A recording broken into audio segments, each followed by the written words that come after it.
Hi there, it's Derek from Pacific Coast Auto here in Japan, and we're looking at a pop-up roof Ford Freda, which is something interesting a lot of people don't know about these. What it is it's a Mazda Bongo friendly, friendly, and then badge engineered to be a Ford. And so the vehicle pretty much is the exact same vehicle as the Mazda, fully built, designed, engines from Mazda, but has a Ford badge on it here in Japan. And then this one was bought from auction for export to Canada, where we don't have Ford Fredas. So four-wheel drive diesel engine, that's full-time four-wheel drive, and so you don't have to switch anything. Here's the auction inspection sheet. I'll be going over that in a second. And then these come in the auto free top version, which is a van with a bed and a top. And then they come in this version, which has the little mini camper stuff like a fridge and various other things, electrical outlets. I'll show you once we get to the interior. Okay, so first off, it's a 2.5 liter turbo diesel engine. Engine runs very well, and it's really nice to drive. It feels solid and good and tall, but skinny. Very easy to maneuver this compared to most vans. And I've driven a lot of, Hiaces, Caravans, that's ours. We got a Hiace there, we got a Delica there. I quite like the way that these ones drive. They feel easier to drive and less anxiety inducing. And I know that most people don't get anxiety when they're driving, or maybe driving a bigger van, but a lot of people do. Like, I want to drive a camper, but I don't want something that's big and difficult to park. It feels very nice. Engine's very smooth, pickup is very good, steering feels good, visibility is great. I like them very much. I would, however, like it to be lifted, because lifted minivans with pop-up tops are super awesome. Now it does look like it has slightly lifted suspension over your standard minivan, but more lift and bigger tires would be very cool. So if the buyer of this does that, please send me pictures. I would love that very much. Okay, so let's go over the auction inspection sheet here. It's a 1996 Freda XLT camper four-wheel drive. Be careful with the engine size because both the gasoline and diesel are the same 2500cc. This is an auction grade 3.5, interior, exterior B. I feel like the exterior might be better graded as C because there are a lot of scratches that have been touched up with touch-up paint. Now they did mark them all on here. You can see several areas of scratches / dents in it, and then paint fade on the roof. But I think B is maybe a little bit strong there. It says it has a gas burner and other parts from the camping, diesel turbo, auto free top. That's electronic opening. So you just press the button and it goes up for you, which is good because a lot of these pop-up campers are really, really heavy. Okay, so it's registered as a camping car. Exterior touch-up paint, small scratches in several areas, underside surface rust. Now the underside surface rust doesn't look like any problem to me, and I'll show you about the scratches and stuff when we get around to it. So pull back here, it still has the Japanese registration plates, and it's an old style plate. See how it has the 88 there? The new style one will say like 801 or 805 or 807. An 88 like that means that this car probably has been registered to the same owner for at least the last 20 years. Okay, in terms of size, I would say that it is, compared to an Aerostar, because it looks similar to a Ford Aerostar, it is narrower, taller, and build quality is much higher. It's funny, this is, the highest quality Ford that you could get of this era was made by Mazda. But I think anyone who's had an Aerostar probably knows that.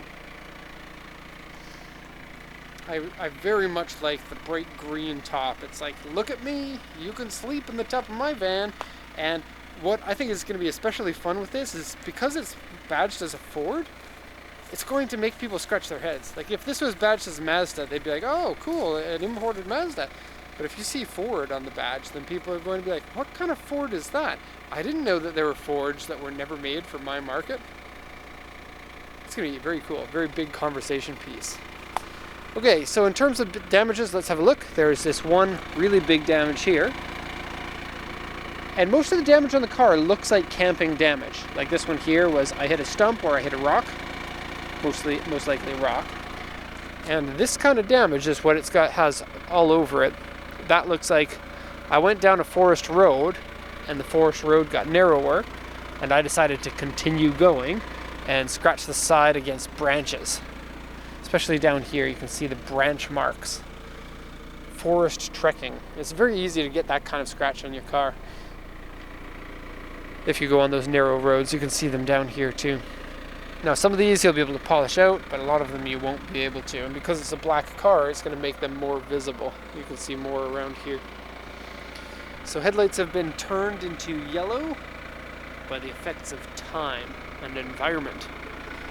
And then Ford minivan. I bet you a lot of people are going to think it's an Aerostar or a Windstar or something like that. Look at that Aerostar. It's cool. So bed up there.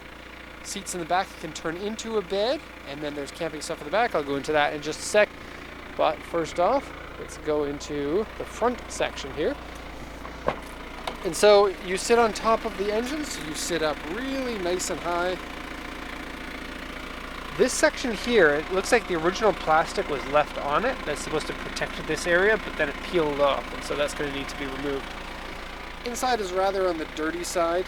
Bought from auction. The auction usually doesn't, well, for older vehicles it's hit and miss. Some of them are taken care of well. Some of them just go to the auction and are not prepped at all. It's basically where the dealers here in Japan buy their stock from.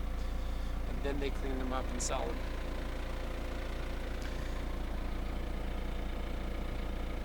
Okay, so like I said, it's really fun to drive. Has the forward.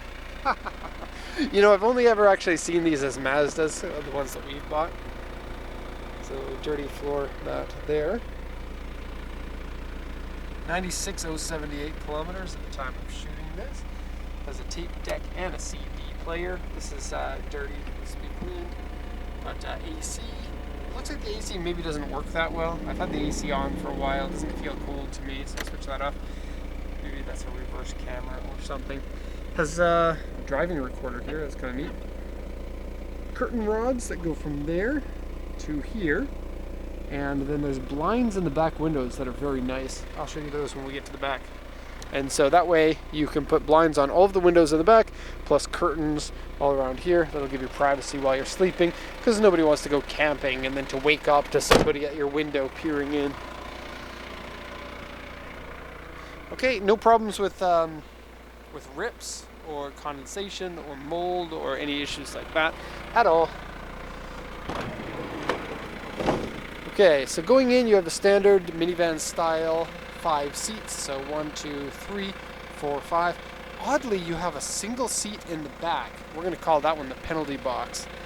And so if you're camping with somebody you don't like, send them to the penalty box. The only downside is they'd be closest to the fridge. But actually, it's not a fridge. It's a like a double insulated cooler box. So more of like a weekender style camper. Or it could be converted to something a little bit better. Or not better, but has more things.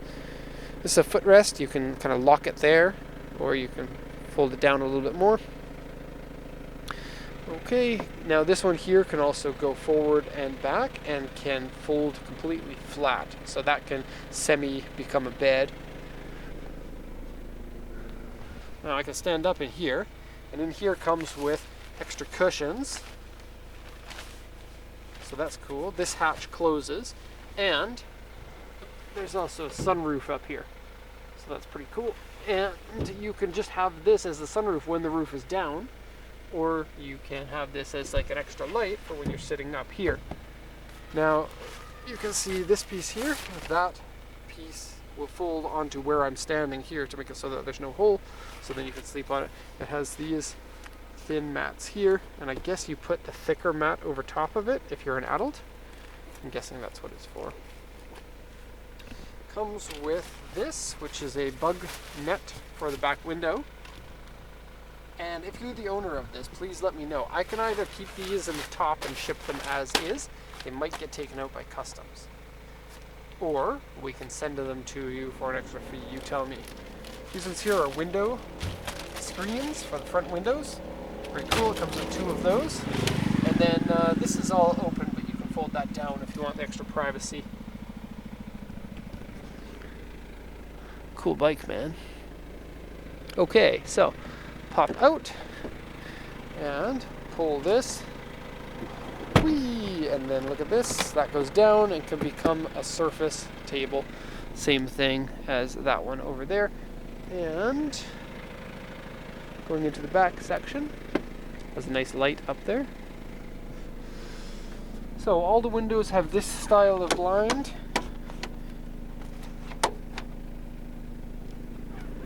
Making it fully opaque. And those are really easy to use. It's just pull down, push up style. Very easy. Okay, and here's the camping unit. And I'm actually going to get into the other side from the back in order to show you this stuff. This seat here, how do you do this? Not that way. Okay, push this down. And then up.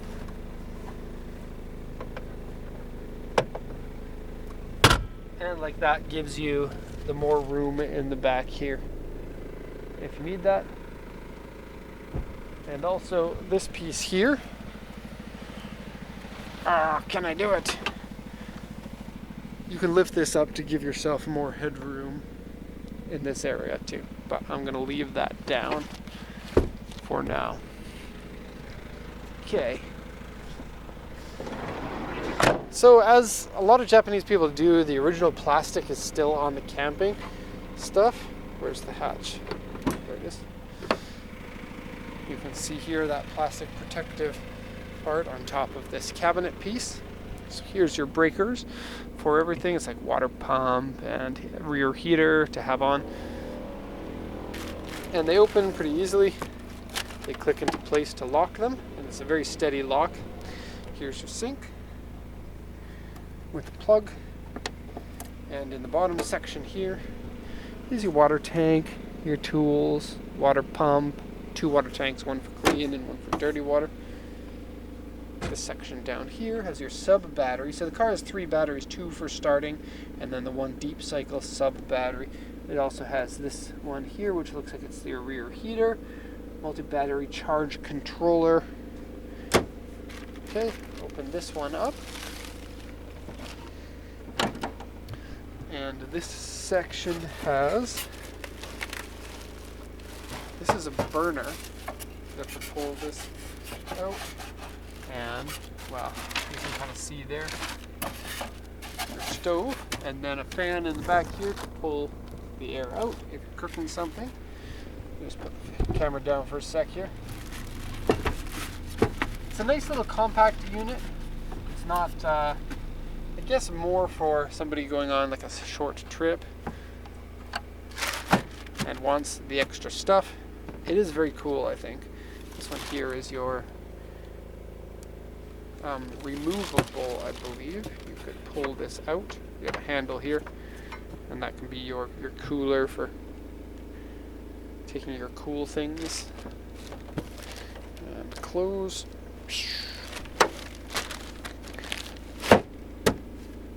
Okay, so bed, sort of bed, maybe a small-ish bed, table-ish thing, bed up there, sink and stuff, fan. It's cool. Cool and compact and unique. And the unique camper thing really tends to appeal to people. And so something like this, I think a lot of people would be very interested in a package like this. Reliable, easy to drive, good on gas, can sleep people. It's a cool vehicle. Anyway, that's going to be the end of the video here. If you have any questions, please let me know. Otherwise, thank you so much for watching and have a nice day.